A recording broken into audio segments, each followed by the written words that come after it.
உறவுகளே, உங்கள் அனைவருக்கும் தித்திக்கும் தைத்திருநாள் பொங்கல் நல்வாழ்த்துக்கள். பொங்கல் பண்டிகை தமிழர்களுக்கே உண்டான பெருமை. நிலம், விதை, ஆடு மாடுகள், உழவர்கள் எல்லாருக்கும் நன்றி சொல்கிற விதமாக தான் இந்த பொங்கல் பண்டிகையை நம்ம சமத்துவமாக கொண்டாடிக்கிட்டு இருக்கோம். இந்த தை பொங்கலுக்கு என் அண்ணன் மக வாசலில் அருமையான கோலம் போட்டிருக்கு.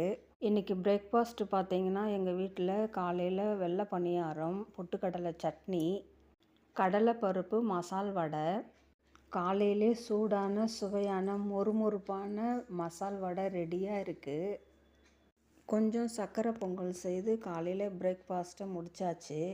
மதியம் சாப்பாடு பார்த்திங்கன்னா, சாதம், முள்ளங்கி கத்திரிக்காய் சாம்பார், ரசம்.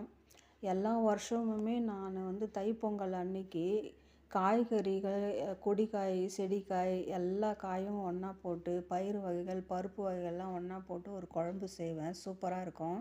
இந்த வருஷம் அது செய்யலை. எங்கள் வீட்டுக்கு